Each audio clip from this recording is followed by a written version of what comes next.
Bismillahirrahmanirrahim. Alhamdulillahi rabbil alamin.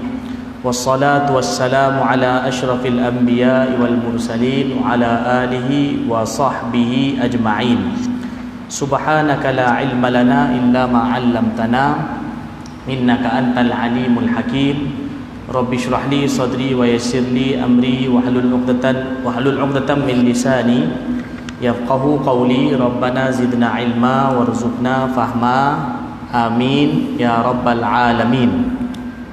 Baik, alhamdulillah tuan-tuan dan puan yang dirahmati Allah, kita sambung lagi bacaan kitab Syama'il Muhammadiyah yang dikarang oleh Al-Imam At-Tirmidzi rahimahullahu taala, dan insya-Allah kita akan katamkan kitab ini pada malam ini insya-Allah. Baik, kerana insya-Allah malam ni kita dah sampai bab 54. Kitab ni ada 56 bab, jadi kita akan cuba katamkan malam ini. Okey, kita sambung hadis yang nombor 396. Hadis nombor 396 dalam bab kewafatan Rasulullah sallallahu alaihi wasallam. Hadis nombor 396 dalam bab kewafatan Rasulullah sallallahu alaihi wasallam. قال الإمام الترمذي رحمه الله تعالى ونفعنا بعلومه في الدارين آمين يا رب العالمين. حدثنا نصر بن علي الجهضمي قال حدثنا عبد الله بن داود قال حدثنا سلمة بن نبيط قال أخبرنا عن نعيم بن أبي هند عن نبيط بن شريط عن سالم بن عبيد وكان له صحبة قال أغمي على رسول الله صلى الله عليه وسلم في مرضه فأفاق فقال حضرت الصلاة فقالوا نعم فقال مروا بلالا فليؤذن ومروا أبا بكر أن يصلي بالناس أو قال بالناس قال ثم أغمي عليه فأفاق فقال حضرت الصلاة فقالوا نعم فقال مروا بلالا فليؤذن ومروا أبا بكر فليصلي بالناس فقالت عائشة رضي الله عنها إن أبي رجل أسيف إذا قام ذاك المقام بكى فلا يستطيع فلو أمرت غيره قال ثم أغمي عليه فأفاق فقال مروا بلالا فليؤذن ومروا أبا بكر فليصلي بالناس فإن كن صواحب أو قال صواحبات يوسف قال فأمر بلال فأذن وأمر أبو بكر فصلى بالناس ثم إن رسول الله صلى الله عليه وسلم وجد خفة فقال انظروا لي من أتكئ عليه فجاءت بريرة ورجل آخر فاتكأ عليهما فلما رآه أبو بكر ذهب لينكس فأومأ إليه أن يثبت مكانه حتى قضى أبو بكر رضي الله عنه صلاته ثم إن رسول الله صلى الله عليه وسلم قبض فقال عمر والله لا أسمع أحدا يذكر أن رسول الله صلى الله عليه وسلم قبض إلا ضربت بسيفي هذا قال وكان الناس أميين لم يكن فيهم نبي قبله فأمسك الناس فقالوا يا سالم انطلق إلى صاحب رسول الله صلى الله عليه وسلم فادعه فأتيت أبا بكر وهو في المسجد فأتيته أبكي دهشا فلما رآني قال أقبض رسول الله صلى الله عليه وسلم قلت إن عمر يقول لا أسمع أحدا يذكر أن رسول الله صلى الله عليه وسلم قبض إلا ضربته بسيفي هذا فقال لي انطلق فانطلقت معه فجاء هو والناس قد دخلوا على رسول الله صلى الله عليه وسلم فقال يا أيها الناس أفرجوا لي فأفرجوا له فجاء حتى أكب عليه ومسه فقال إنك ميت وإنهم ميتون ثم قالوا يا صاحب رسول الله أقبض رسول الله صلى الله عليه وسلم قال نعم فعلموا أن قد صدق قالوا يا صاحب رسول الله أيصلى على رسول الله صلى الله عليه وسلم قال نعم قالوا وكيف قال يدخل قوم فيكبرون ويصلون ويدعون ثم يخرجون ثم يدخل قوم فيكبرون ويصلون ويدعون ثم يخرجون حتى يدخل الناس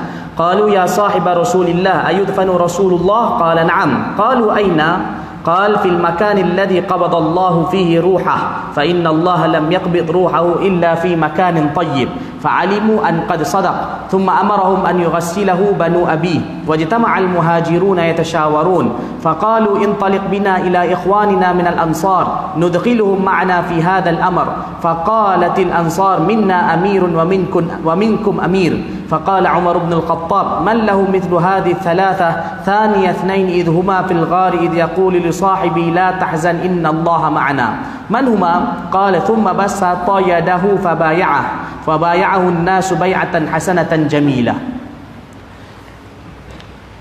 Okey, terjemahan hadis okay. Sayyidina Salim bin Ubaid radhiyallahu taala anhu, beliau berkata Rasulullah sallallahu alaihi wasallam pingsan semasa baginda sallallahu alaihi wasallam sakit. Apabila tersedar, baginda sallallahu alaihi wasallam bertanya, adakah sudah masuk waktu solat? Para sahabat radhiyallahu anhum menjawab, ya. Rasulullah sallallahu alaihi wasallam bersabda lagi, perintahkan Bilal untuk laungkan azan dan mintalah Abu Bakar radhiyallahu anhu menjadi imam solat. Selepas itu Rasulullah sallallahu alaihi wasallam pingsan. Ini pingsan kali kedua. Apabila tersedar, baginda sallallahu alaihi wasallam bertanya, adakah sudah masuk waktu solat? Para sahabat radhiyallahu anhu menjawab, ya. Rasulullah sallallahu alaihi wasallam berkata, perintahkan Bilal untuk laungkan azan dan mintalah Abu Bakar radhiyallahu anhu menjadi imam solat. Sayyidatina Aisyah radhiyallahu anha berkata, ayahku adalah seorang yang mudah sedih. Apabila dia menggantikan tempatmu, mu ni maksud Nabi lah, apabila dia menggantikan tempat tuan menjadi imam, dia akan menangis kerana mengingati keadaan Rasulullah sallallahu alaihi wasallam yang sedang sakit sehingga tak mampu solat dalam keadaan seperti itu. Adalah lebih baik jika tuan perintahkan orang lain menjadi imam. Kemudian Rasulullah sallallahu alaihi wasallam pengsan lagi. Apabila tersedar, ni makna kali ketiga. Apabila tersedar, baginda sallallahu alaihi wasallam bersabda, perintahkan Bilal untuk laungkan azan dan mintalah Abu Bakar radhiyallahu anhu menjadi imam solat. Kalian ini seperti wanita dalam kisah Yusuf. Dengan itu Sayyidina Bilal radhiyallahu anhu diperintahkan melaungkan azan dan Abu Bakar radhiyallahu anhu dipanggil menjadi imam solat. Selepas itu Rasulullah sallallahu alaihi wasallam merasakan sakitnya agak ringan. Lantas baginda sallallahu alaihi wasallam bersabda, carikan seseorang untuk aku bersandar kepadanya. Sandar di sini maksudnya nak papah aku. Ada tak orang yang mana boleh papah aku? Ada tak orang yang boleh papah aku? Kemudian datang Sayyidina Barirah radhiyallahu taala anhu bersama seorang yang lain. Rasulullah sallallahu alaihi wasallam bersandar, mana berpaut. Baginda sallallahu alaihi wasallam berpaut kepadanya. Baginda sallallahu alaihi wasallam pun berpaut kepada mereka berdua. Mana mereka berdua papah Nabi, Nabi berpaut pada mereka berdua.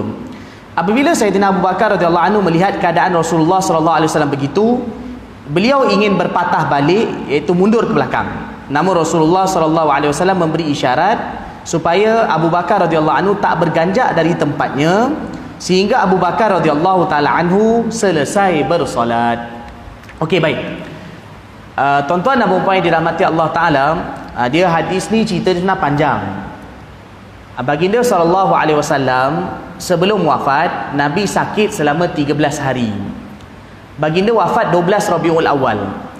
Pada penghujung bulan Rabiul Awal, pada penghujung bulan Safar, dalam lebih kurang 29 Safar lagi, Nabi sallallahu alaihi wasallam dah mula sakit. Tapi dalam keadaan sakit itu pun Nabi tetap tak tinggalkan solat berjemaah. Nabi datang solat berjemaah. Tapi bila dah hari pertama, Nabi sakit berapa hari? 13 hari. Sampailah Nabi wafat. Kemudian dalam tempoh sakit tu, 13 hari tu, Nabi hari demi hari sakit Nabi makin kuat. Hari pertama, kedua, ketiga, keempat, kelima, keenam, ketujuh. Sakit Nabi makin kuat. 8, 9. Lebih kurang 3 hari sebelum wafat, atau kita kata 4 hari sebelum wafat, Nabi telah datang hari Khamis. Hari Khamis malam Jumaat. Para ulama sirah kata hari Khamis malam Jumaat, Maghrib tu Nabi datang solat Maghrib berjemaah. Solat Maghrib berjemaah, Nabi datang. Tapi selepas balik solat maghrib tu, Nabi SAW dekat-dekat isyak tu, Nabi mula sakit makin teruk. Dan waktu tu Nabi pengsan. Dia lebih kurang macam koma, kita lebih kurang macam koma, pengsan macam tu lah. Nabi terlantar. Ini kisah tu berlaku. Yang dalam hadis ni yang kita baca sekarang ni. Dan lepas itu Nabi terus sakit, pengsan. Nabi terus tak dapat lagi tunaikan solat secara berjemaah selama 17 waktu. 17 waktu. 17 waktu maknanya melibatkan 3 hari dan juga waktu isyak dan juga subuh. Okay, macam mana? Nabi wafat Isnin. Jadi Nabi tak dapat datang solat isyak maghrib. Solat isyak berjemaah. Maghrib tu. Bukan maghrib, isyak. Maghrib tu Nabi dapat, kemudian isyak tu Nabi tak dapat. Kemudian isyak tu dah 1 waktu. Dan besok tu Jumaat tu 1 hari penuh Nabi tak dapat datang. Dah 6. 1 tambah 6, 1 tambah 5, 6. Sabtu pun Nabi tak dapat datang sepenuh hari. Tambah lagi 5, maknanya dah 11. Ahad pun Nabi tak dapat datang sepenuh hari. Tambah lagi 5, maknanya dah apa? 16. Dan akhir sekali last Isnin. Isnin tu subuh pun Nabi tak dapat datang. Jadi semua ni 17 waktu. Bermula daripada isyak Khamis malam Jumaat sampailah kepada kewafatan baginda hari Isnin. Subuh tu 17 waktu semua Nabi SAW tak dapat nak tunaikan solat secara berjemaah kerana waktu tu Nabi dah tak nak bangun dah. Yang last tu isyak tu yang sama kita baca dalam hadis ni. Yang last tu isyak yang kita baca dalam hadis ni, Nabi SAW dah mula pengsan sampai 3 kali, tapi lepas tu Nabi ada sikit rasa kuat, Nabi nak bangun. Tapi sebelum tu Nabi SAW telah pesan supaya Sayyidina Abu Bakar radhiyallahu anhu jadi imam solat, kerana Nabi tak dapat nak jadi imam solat. Sebab sahabat akan suruh Nabi jadi imam solat, tapi Nabi tak dapat. Maka Nabi suruh Sayyidina Abu Bakar. Kali pertama Nabi suruh, kemudian kali kedua Nabi suruh. Bila kali kedua Nabi suruh, Sayyidatina Aisyah radhiyallahu anha, beliau maksudnya beliau tak nak Sayyidina Abu Bakar jadi imam. Itukah ayah beliau. Takut nanti orang-orang macam marah Sayyidina Abu Bakar. Asal engkau Nabi ada pandai-pandai jadi imam. Jadi Sayyidina Aisyah radhiyallahu anha telah cari alasan. Beliau kata, wahai Rasulullah, tuan janganlah bagi saya punya ayah jadi imam, bagi orang lain. Sebab ayah saya ni kalau kata jadi imam, takut dia menangis, dia tak larat nak jadi imam. Tapi Nabi kata tetap Abu Bakar jadi imam. Dan Nabi kata, kamu jangan jadi macam perempuan zaman Nabi Yusuf. Perempuan zaman Nabi Yusuf, dia maksudnya wanita-wanita yang dulu pernah menggoda Nabi Yusuf AS. Jangan jadi macam tu. Seolah-olah macam kamu jangan nak kamu Aisyah jangan nak suruh aku tukar keputusan. Abu Bakar tetap jadi imam. Jadi para ulama juga istimbat dari masalah ini bahawa selepas Nabi wafat, di sini dah ada isyarat bahawa orang yang paling layak jadi khalifah lepas Nabi tak ada orang lain melainkan siapa? Sayyidina Abu Bakar radhiyallahu anhu. Jadi Sayyidina Abu Bakar pun depan. Lepas itu Sayyidina Abu Bakar pun lepas Nabi SAW 3 kali pengsan, Sayyidina Abu Bakar radhiyallahu anhu pun ke depan untuk jadi imam dalam solat. Tapi tengok Nabi keluar. Kau rumah Nabi sini je, sebelah Nabi keluar dengan dipapah oleh 2 orang sahabat. Bila Nabi keluar dipapah oleh 2 orang sahabat, Abu Bakar waktu tu baru nak mula solat. Abu Bakar pun ke belakang nak bagi Rasulullah jadi imam. Tapi Nabi bagi isyarat, tetap tempat kamu. Kamu jadi imam. Lepas tu Nabi masuk semula dalam rumah. Lepas tu Nabi terus tak keluar lagi sampailah kepada kewafatan Rasulullah sallallahu alaihi wasallam. Okey, sambung. Setelah itu nyawa Rasulullah sallallahu alaihi wasallam dicabut. Walaupun dalam hadis ni kata setelah itu, bukanlah lepas terus. Sebenarnya lepas 3 hari lepas tu. Maksudnya kita termasuk hari yang keempat lepas tu. Yang kisah tadi tu Khamis malam Jumaat. Lepas dah 3 hari lepas tu, hari Isnin, barulah baginda sallallahu alaihi wasallam wafat. Namun Umar radhiyallahu taala anhu berkata, demi Allah, aku tidak mahu mendengar sesiapa pun berkata Rasulullah SAW sudah meninggal dunia. Jika ada, aku akan penggal kepala orang itu dengan pedangku ini. Sayyidina Umar tak boleh terima Nabi SAW wafat. Ada dalam riwayat lain bagi tahu bahawa Sayyidina Umar kata, siapa bagi tahu Nabi wafat, aku akan pancung kepala dia. Muhammad tak wafat. Sebenarnya Muhammad hanya diangkat ke langit macam Nabi Isa AS diangkat ke langit. Sayyidina Umar macam tak boleh terima berita kewafatan Rasulullah SAW. Baik.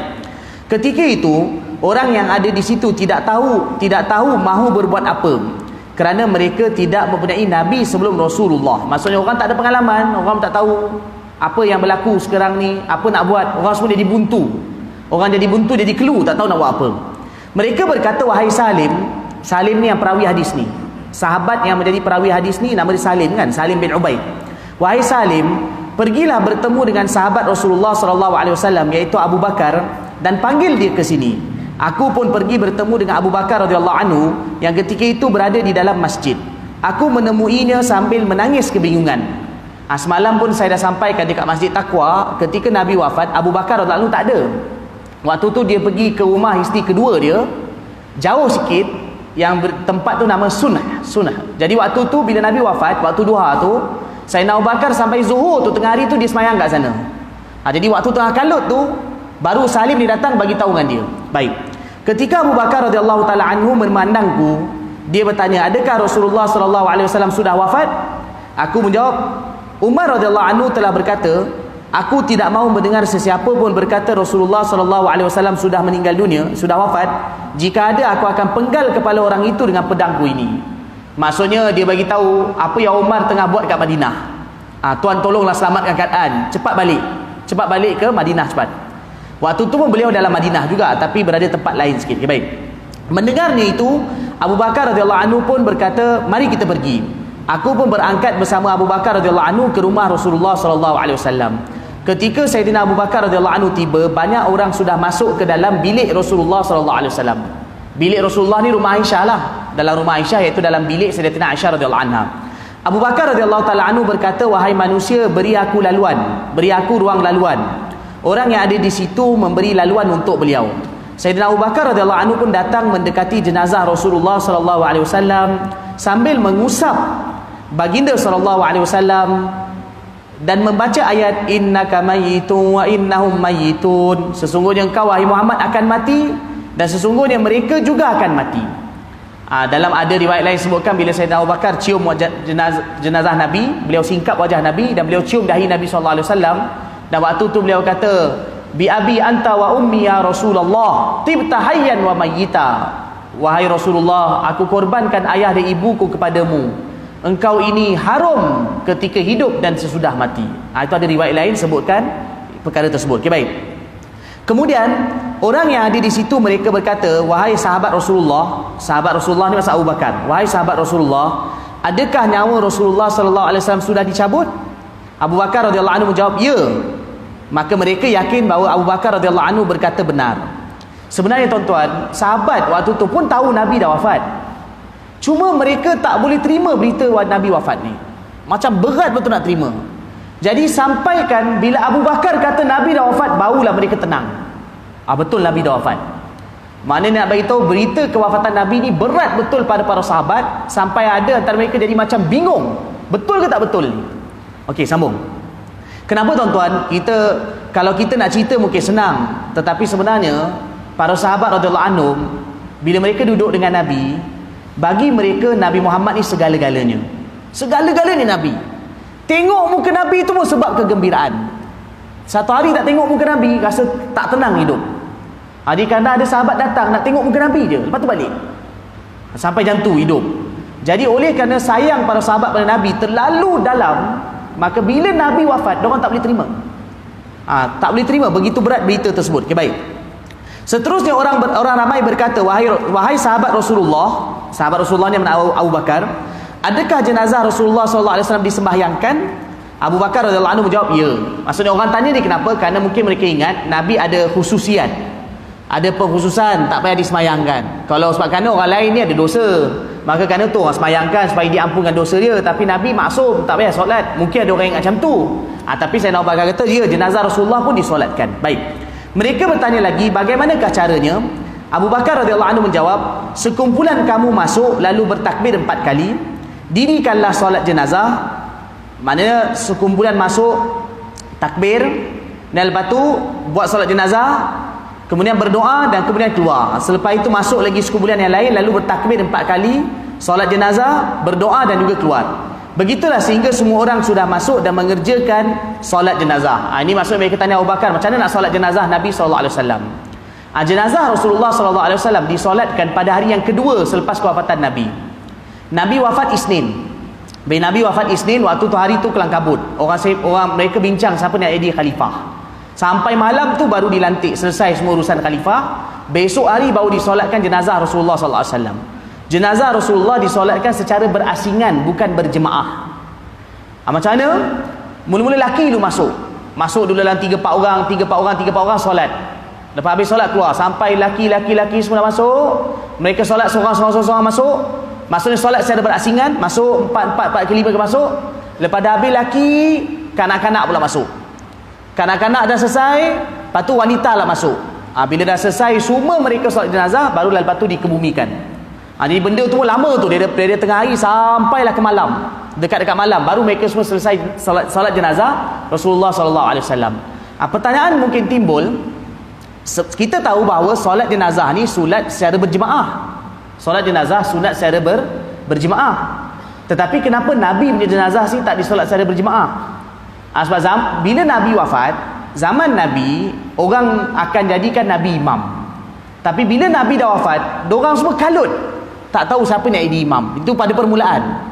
Ini kan mula-mula Nabi wafat. Jadi diorang tak tahu siapa nak jadi imam. Maka oleh kerana tu disuruh solat secara berasingan saja. Solat secara berasingan. Itu para ulama bagi jawapan lah kenapa Nabi tak disolatkan secara berjemaah. Baik. Okey. Maka lepas tu orang ramai bertanya lagi, wahai sahabat Rasulullah, adakah jenazah Rasulullah sallallahu alaihi wasallam akan dikebumikan? Abu Bakar radhiyallahu anhu menjawab, ya. Mereka bertanya di mana? Abu Bakar radhiyallahu anhu menjawab, di tempat di mana Allah Taala mencabut nyawa baginda sallallahu alaihi wasallam. Sebabnya Allah Ta'ala tidak mencabut nyawa Rasulullah kecuali di tempat yang baik. Mana Rasulullah akan dikebumikan, disemadikan jenazah baginda di mana baginda wafat. Sebab tempat tu Allah dah pilih. Baik. Mereka yakin Abu Bakar radhiyallahu anhu berkata benar. Selepas itu Abu Bakar radhiyallahu anhu menyuruh orang ramai yang ada di situ menyiapkan kabilah bapa Rasulullah buat memandikan baginda sallallahu alaihi wasallam. Selepas itu kaum Muhajir, maksudnya lepas tu Sayyidina Abu Bakar suruh orang ramai benarkan keluarga sebelah ayah Nabi, maknanya kerabat Nabi sebelah ayah Nabi, untuk solat, untuk mandikan jenazah Nabi. Ialah bila kan orang lepas dah wafat, lepas orang mati kan akan diuruskan beberapa perkara kan, maknanya dimandikan dia, lepas tu dikafankan, dan lepas tu disolatkan, lepas tu baru ditanam. Jadi Sayyidina Abu Bakar suruh siapa yang uruskan jenazah Nabi, orang yang ada hubungan kekeluargaan yang terdekat sebelah bapa Rasulullah sallallahu alaihi wasallam. Jadi lepas itu beberapa orang sahabat telah mandikan jenazah Rasulullah sallallahu alaihi wasallam. Siapa yang mandikan jenazah Nabi? Dalam kitab sebutkan ada 6 orang yang mandikan jenazah Nabi. Ada setengah kitab sebut 6, setengah kitab sebut 7. 6 tu pertama Sayyidina Ali radhiyallahu anhu, kedua Sayyidina Al-Abbas radhiyallahu anhu, ketiga anak Sayyidina Abbas nama Fadl bin Abbas. Mana sepupu Nabi lah, sepupu Nabi. Fadl bin Abbas radhiyallahu anhu. Yang keempat Kusam bin Abbas radhiyallahu anhu. Ni Fadl dengan Kusam ni adik-beradik. Dan nombor 5 Sayyidina Usamah bin Zaid radhiyallahu anhu. Nombor 6 Sayyidina Syukran. Syukran ni dibantu. Dia ni hamba Rasulullah, bekas hamba Nabi. Syukran, Shin Qaf Ra Alif Nun. Syukran radhiyallahu taala anhu. Ini 6 orang yang mandikan jenazah Nabi. Sayyidina Ali radhiyallahu anhu, Sayyidina Al-Abbas radhiyallahu anhu, Sayyidina Fadl bin Abbas radhiyallahu anhu, Sayyidina Qutham bin Al-Abbas radhiyallahu anhu, Sayyidina Usamah bin Zaid radhiyallahu taala anhu, Sayyidina Syukran radhiyallahu anhu, dan seorang lagi Sayyidina tu dah 6. Ada seorang lagi dia saksikan dia ada waktu tu tepi, nama dia Aus bin Khawli radhiyallahu taala anhu. Ini 6-7 orang ni yang terlibat dalam memandikan jenazah Nabi. Mereka semua mandikan jenazah Nabi dalam keadaan tutup mata. Sebab Nabi dah ada beritahu dalam riwayat, siapa yang tertengok aurat aku, maka mata dia akan dicabut, maksudnya dihilangkan penglihatan. Maka sahabat yang mandikan jenazah Nabi ni, mereka tak buka pun baju Nabi, mereka mandikan dalam keadaan baju Nabi tak ditanggalkan, dan mereka tutup mata mereka. Lepas tu baru dimandikan jenazah Rasulullah sallallahu alaihi wasallam. Bila mereka bagi air pun ni, yang gosok badan Nabi semua Sayyidina Ali yang banyak uruskan, dengan dibantu oleh Sayyidina Al-Abbas dengan Fadl. Sambil tu mereka paskan air. Dan Rasulullah dimandikan daripada air telaga Gharas, yang ada di kota Madinah. Okey, baik. Awak Nabi pesan dimandikan pada air itu. Selepas itu kaum lepas tu baru mereka kafankan Nabi. Lepas dah mandikan Nabi, mereka kafankan Nabi sallallahu alaihi wasallam. Nabi dikafankan dalam kain warna putih, 3 helai kain putih. Kain sahul ni maksud kain asal daripada Yaman, made in Yaman, kain tu, kain warna putih. Dan Nabi tak dipakaikan serban dan juga tak dipakaikan qamis. Maknanya kain balut biasalah macam orang buat jenazah tu. Okey, baik. Selepas itu kaum Muhajirin mereka bermesyuarat mengenai pemilihan khalifah selepas Nabi SAW. Mereka berkata, mari kita semua pergi bertemu dengan saudari kita kaum Ansar. Kita ajak mereka bersama-sama berbincang mengenai masalah ini, iaitu pemilihan khalifah selepas Nabi SAW. Lalu seorang daripada kaum Ansar berkata, daripada kalangan kami seorang pemimpin, daripada kalian seorang pemimpin. Ini sebenarnya cerita dia panjang. Bila Nabi wafat hari pertama tu, orang-orang dah mula kecoh dah. Siapa nak ganti Nabi? Waktu tu bila Abu Bakar datang, Abu Bakar tenangkan mereka. Dan Abu Bakar ajak mereka semua supaya kumpul dekat satu tempat di Madinah. Dia dekat belakang Masjid Nabawi, tepi belakang Masjid Nabawi, iaitu nama tempat tu Saqifah Bani Sa'idah. Saqifah Bani Sa'idah ni tempat yang mana orang-orang Ansar zaman dulu biasa lepak-lepak kat situ. Mereka semua kumpul, Muhajirin, Ansar semua kumpul kat situ, bincang siapa nak jadi khalifah. Waktu tu ada di kalangan mereka yang cadang, dia buat macam zaman dulu. Dia kata macam ni lah, orang Muhajirin lantik seorang ketua, daripada kalangan Ansar seorang ketua. Ada yang bagi cadangan macam tu.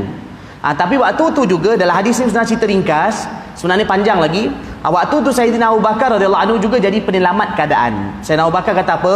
Sayyidina Abu Bakar kata, aku dengar Nabi pernah bagi tahu, al-a'immatu min Quraisy, ketua pemimpin tertinggi ialah kena Quraisy. Maknanya apa dia? Imam, amir kena seorang ni, ketua kena seorang, tak boleh orang lain. Tetapi orang Ansar mereka boleh jadi wazir. Wazir makna pembantu. Tapi tetap ketua siapa dia? Quraisy. Lepas itulah baru Sayyidina Abu Bakar dibayat dengan dimulakan oleh Sayyidina Umar radhiyallahu anhu. Kita tengok Sayyidina Umar kata apa. Umar radhiyallahu anhu pun terus membalas. Ini yang saya beritahu tadi, itu cerita tu hari pertama tau. Hari pertama, hari Isnin tu. Okey, baik. Umar radhiyallahu anhu terus membalas, siapakah yang memiliki 3 kelebihan ini? Sayyidina Umar radhiyallahu anhu pun membaca ayat, iaitu dalam surah Taubah, yang bermaksud ayat tu apa? Thani ithnain idhuma fil ghari idh yaqulu li sahibi la tahzan innallaha ma'ana. Dalam ayat tu Allah Ta'ala bagi tahu, apa ayat tu Allah bagi tahu? Allah kata dia seorang daripada 2 orang semasa mereka berlindung dalam gua. Ketika itu dia berkata kepada sahabatnya, janganlah kamu berduka cita, sesungguhnya Allah Ta'ala bersama-sama dengan kita. Maksudnya Sayyidina Umar kata, korang tak baca ke ayat Quran? Dalam Quran Allah Ta'ala ada bagi tahu cerita antara Sayyidina Abu Bakar radhiyallahu anhu bersama dengan Rasulullah dalam Gua Hira. Maaf, Gua Hira lah, Gua Sur. Ketika Nabi nak hijrah daripada kota Madinah ke kota Mekah, 3 hari Nabi berlindung dalam Gua Sur dengan Sayyidina Abu Bakar. Ketika itu diringkaskan cerita, orang kafir cari. Waktu tu Sayyidina Abu Bakar dah mula takut. Allah Ta'ala telah cerita kisah tu dalam Quran. Apa dia? Allah kata, saniyasnaini idhuma fil ghar. Kamu ingat tak cerita?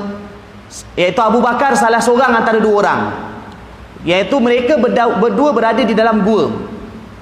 Idh yaqulu li sahibi, iaitu Nabi kata pada sahabatnya Abu Bakar, la tahzan, jangan kamu bersedih wahai Abu Bakar, jangan risau, Allah bersama dengan kita. Dalam ayat ni Sayyidina Umar kata ada 3 kelebihan Abu Bakar yang orang lain tak dapat. Dalam ayat ni ada 3 kelebihan Abu Bakar yang semua orang tak dapat. Dalam ayat ni apa dia Allah bagi tahu? Pertama, dialah salah seorang yang menemani Rasulullah waktu tu ketika hijrah. Itu pertama. Kat mana? Saniyasnaini idhuma fil ghar. Orang yang teman Nabi. Tu kelebihan pertama. Kelebihan kedua, Nabi dalam ayat tu kata idh yaqulu li sahibi.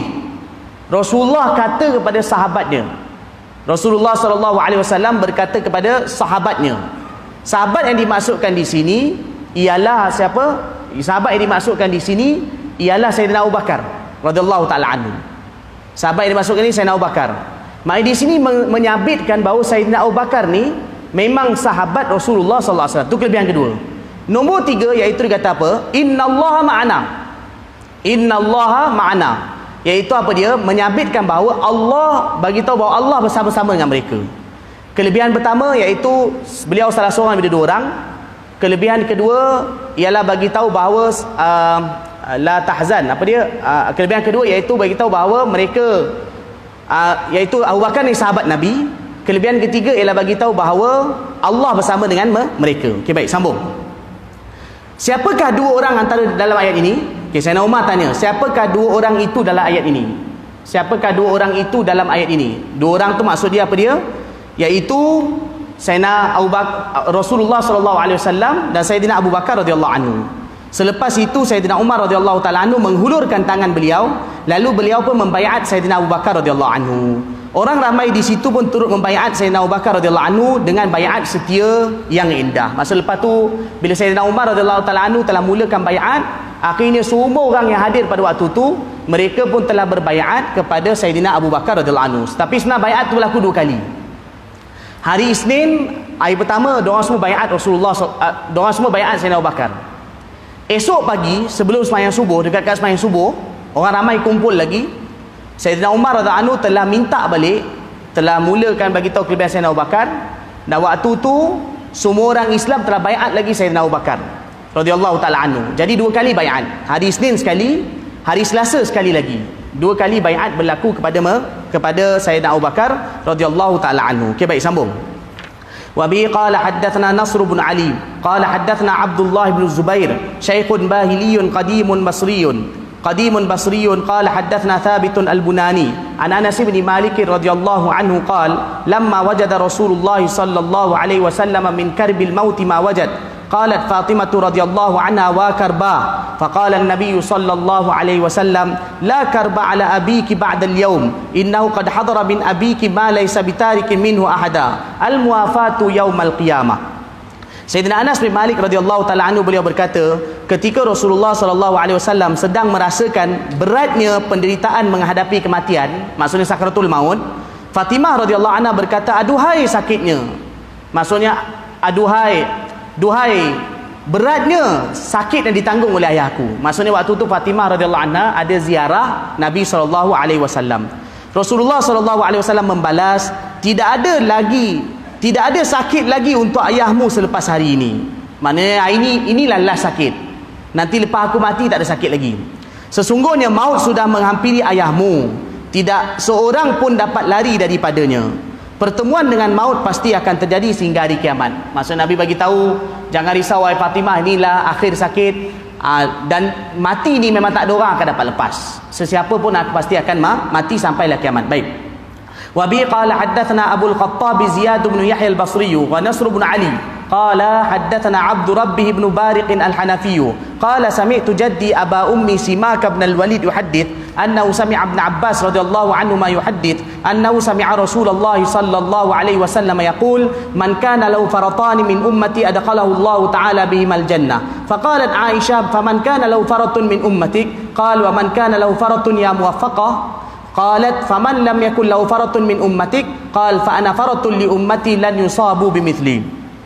Sayyidina Ibn Abbas radhiyallahu anhu beliau mendengar Rasulullah sallallahu alaihi wasallam bersabda, sesiapa antara umatku yang memiliki 2 farat, iaitu anak kecil yang meninggal dunia sebelum orang tuanya, Allah Ta'ala akan memasukkan orang itu ke dalam syurga kerana perantara kedua anak itu. Ni apa maksud dia? Farat ni istilah kepada kadang ada ibu bapa kadang-kadang mati anak, kadang-kadang mati seorang, atau kadang mati 2 orang. Anak kecil yang mati mendahului ibu bapa dia, mereka ini akan menjadi pembantu ibu bapa mereka di akhirat nanti. Jadi ini kelebihan lah kalau orang mati anak kecil. Kan kalau orang mati anak kecil kadang sedih betul kan, mak bapak tak dapat, kadang susah nak tanggung. Tapi Nabi bagi tahu kelebihannya, bahawa anak tu nanti di akhirat akan bantu mak ayah dia. Dalam bahasa Arab panggil farad, bagi syafaat, bantu mak ayah dia. Dan Nabi bagi tahu 2 orang. Siapa yang mati 2 orang anak kecil dia yang jadi pembantu 2 dekat akhirat nanti, Allah Ta'ala akan masukkan ibu bapa dia dalam syurga disebabkan anak tu, 2 orang tu. Tapi Aisyah tanya, bagaimana pula dengan umatmu yang mempunyai seorang farad saja? Apakah juga akan masuk syurga? Kalau seorang macam mana? Kalau seorang anak dia mati. Okey, baik. Rasulullah SAW menjawab, begitu juga umatku yang mempunyai seorang farad pun akan masuk syurga, wahai muwafaqah. Muwafaqah tu mana Aisyah lah. Muwafaqah ni wahai orang yang, wahai perempuan yang diberi taufik. Itu terjemah muwafaqah. Maksudnya seolah macam Nabi nak puji Aisyah. Nabi kata, wahai muwafaqah, wahai isteriku yang diberi taufik. Seorang pun sama juga. Dengan sebab anak tu mati sebelum ibu bapa dia, Allah akan masuk ke dia dalam syurga. Tapi kalau dua orang lagi hebat. Tapi seorang pun boleh. Okey, baik. Aisyah radhiyallahu anha bertanya lagi, bagaimana pula dengan umatmu yang tidak mempunyai farad? Jawab Rasulullah sallallahu alaihi wasallam, akulah farad untuk umatku. Mereka tidak akan ditimpa musibah seperti kematianku. Maksudnya Nabi kata apa? Kalau siapa yang tak ada anak dia mati, tak ada anak mati, maka Nabi kata, dia kalau teringat aku mati, maka itu ialah menjadi farad untuk dia. Maknanya itu seolah menjadi sebab dia menanggung kesedihan tu, maka dia juga akan masuk syurga. Sebab kerana nak bagi tahu apa, kalau orang tu dua anak, okay, dia akan dapat sebab dua anak tu masuk syurga. Kalau satu anak, sebab anak tu. Kalau tak ada langsung, ialah dengan sebab Nabi SAW. Dengan sebab perantara baginda jadi farad, iaitu baginda akan bantu orang tu di akhirat nanti. Okey, baik. Okey, bab yang ke-55, babu majaa fi mirathi Rasulillah sallallahu alaihi wasallam. Bab berkenaan dengan harta warisan Rasulullah sallallahu alaihi wasallam. Wa bi qala haddatsana Ahmad bin Mani' qala haddatsana Husain bin Muhammadin qala haddatsana Israil an Abi Ishaq an Amr bin al-Harith aqi Juwairiyah lahu suhbah qala ma taraka Rasulullah sallallahu alaihi wasallam illa silahahu wa baghlatahu wa ardan ja'alaha sadaqah. Sayyidina Amr bin al-Harith radhiyallahu taala anhu, beliau berkata, Amr bin Haris ni ipar Nabi. Dia ada kakak dia nama Juwairiyah bin Haris. Juwairiyah bin Haris ni isteri Nabi lah. Jadi Amr bin Haris ni adik dia. Jadi beliau ni sahabat Nabi juga, ipar Nabi. Amr bin Harith radhiyallahu taala anhu, beliau berkata, Rasulullah sallallahu alaihi wasallam tidak meninggalkan apa-apa pun kecuali senjata perang baginda, bagal dan sebidang tanah yang kesemuanya baginda sallallahu alaihi wasallam jadikannya sebagai sedekah. Maknanya apa-apa harta yang Nabi tinggalkan lepas Nabi wafat, semua jadi sedekah. Tak ada harta waris. Maknanya Nabi, kalau macam kita mati, harta yang kita tinggalkan akan jadi harta waris, diwarisi oleh pewaris. Tapi Nabi bila baginda wafat, harta yang Nabi tinggalkan tidak dijadikan sebagai waris, tidak ada pewarisnya, tetapi dia akan jadi sedekah. Dalam hadis dia beritahu apa dia? Senjata perang. Senjata perang ni macam Nabi punya pedang, Nabi punya lembing, tombak, baju besi, topi besi, Nabi ada tinggalkan, semua tu kira sedekah kepada orang Islam, sedekah. Kemudian bagal. Bagal ni ialah binatang kacuk antara kuda dan keldai. Ini pun tak hidup lama. Bagal ni nama Duldul. Lepas itu tak lama lepas tu, 6 bulan lepas Nabi wafat, bagal ni pun mati. Dan bagal ni dikebumikan di satu bukit Ridui di dekat Yambuk. Dan sebidang tanah yang kesemuanya baginda sallallahu alaihi wasallam jadikan sebagai sedekah. Dia punya hasil tu dibagikan sedekah pada orang beriman, orang Islam. Okay, baik.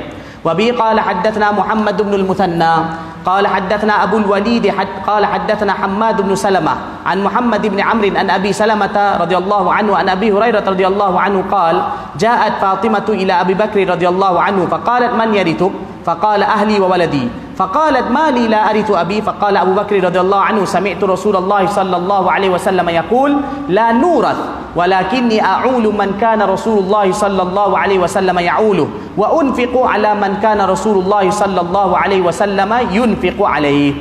Okey, Sayyidina Abu Hurairah radhiyallahu taala anhu, beliau berkata, Sayyidatina Fatimah radhiyallahu taala anha datang menemui Sayyidina Abu Bakar radhiyallahu anhu lalu bertanya.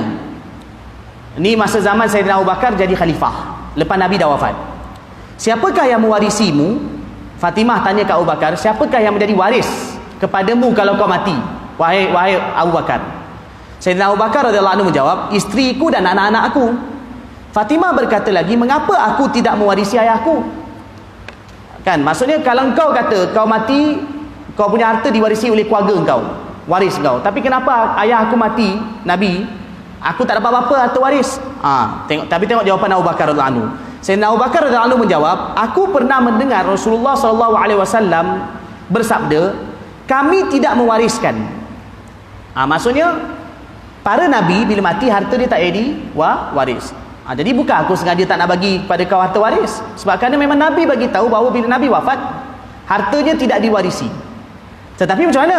Tapi Abu Bakar kata, namun aku menanggung keperluan hidup orang yang ditanggung oleh Rasulullah sallallahu alaihi wasallam, dan aku memberi nafkah kepada orang yang diberi nafkah oleh Rasulullah sallallahu alaihi wasallam. Maksudnya, bila aku jadi khalifah, jangan risau. Aku akan uruskan keperluan hidup kau. Isteri Nabi, anak-anak Nabi, mereka punya keperluan semua aku uruskan. Jangan kau takut.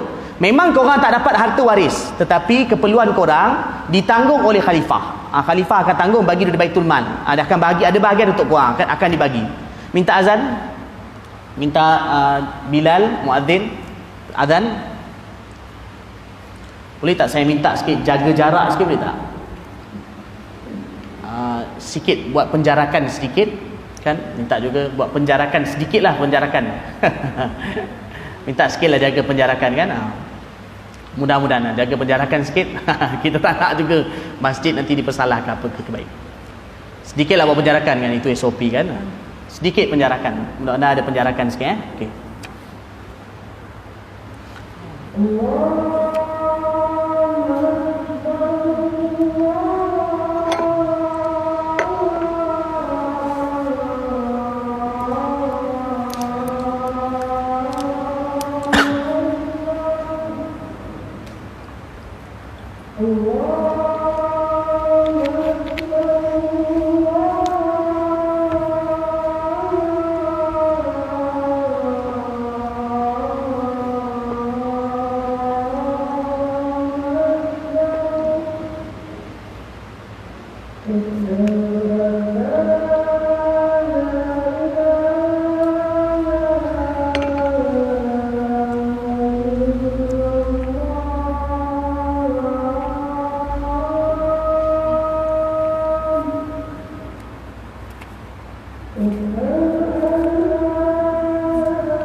Innaka la tukhliful mi'ad.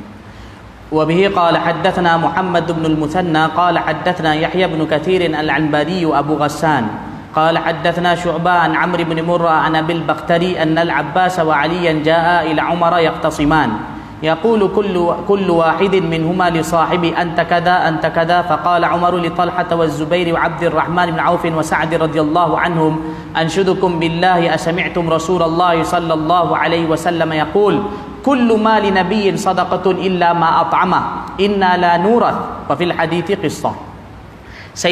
Abu al-Bakhtari rahimahullah beliau meriwayatkan Abbas, Sayyidina Al-Abbas radhiyallahu anhu dan Sayyidina Ali radhiyallahu anhu datang menemui Sayyidina Umar radhiyallahu taala anhu. Ini waktu ni Sayyidina Umar radhiyallahu anhu jadi khalifah. Zaman Sayyidina Umar jadi khalifah. Dua orang sahabat Nabi ni berselisih faham, bertengkar lah, ada sikit bertengkar, tapi bukanlah gaduh macam kita gaduh, diorang tak mengutuk, tapi ada sikit macam berselisih faham, bertengkar. Mereka berdua sedang berselisih faham mengenai suatu perkara. Masing-masing berkata kepada lawannya, kamu begini, kamu begitu. Ni cerita apa? Lepas Nabi SAW ada memiliki satu tanah di penempatan kabilah Bani Nadir. Bani Nadir ni ialah kabilah Yahudi yang tinggal di Madinah. Tahun 4 Hijrah Nabi usir mereka keluar kerana mereka khianat perjanjian. Nabi usir mereka. Tanah mereka tu kosong, jadi milik Nabi SAW. Allah bagi kat Nabi. Nabi SAW gunakan tanah tu maksudnya untuk Nabi dan juga keluarga Nabi dan juga untuk orang Islam. Nabi bukan guna untuk Nabi je. Bila Nabi wafat, Sayyidina Abu Bakar radhiyallahu anhu juga buat macam tu. Bila Sayyidina Abu Bakar meninggal dunia, lepas tu ganti dengan Sayyidina Umar radhiyallahu anhu juga buat macam tu. Tapi lepas tu Sayyidina Abbas dengan Ali radhiyallahu anhu, mereka jumpa Sayyidina Umar minta tanah tu untuk uruskan. Maka Sayyidina Umar radhiyallahu taala anhu pun bagi, tetapi dengan syarat mereka kena uruskan macam Rasulullah buat dulu, dengan macam Sayyidina Abu Bakar buat dulu, dan macam Sayyidina Umar buat masa awal beliau jadi khalifah. Mereka dua setuju. Tapi lepas dah lama sikit, mereka dua ikhtilaf pasal tanah tu, pasal tanah yang dekat Bani Nadir tu. Lepas mereka ikhtilaf, mereka bawa pada Sayyidina Umar, bawa kes ni, jumpa Sayyidina Umar balik. Jadi waktu tu Umar radhiyallahu taala anhu, beliau berkata kepada Talha bin Ubaidillah, Zubair bin Awam radhiyallahu taala anhu, Abdurrahman bin Auf dan Sa'ad bin Abi Waqqas radhiyallahu anhu, aku bertanya kepada kamu semua dan bersumpah demi Allah, maknanya dengan nama Allah aku nak tanya kamu semua, adakah kamu semua pernah mendengar Rasulullah sallallahu alaihi wasallam berkata, mana pernahkah kamu dengar Nabi cakap begini? Apa Nabi cakap? Setiap harta seorang Nabi adalah sedekah kecuali sebagai makanan orang yang menjadi tanggungannya, iaitu keluarganya. Sesungguhnya kami para Nabi tidak mewariskan.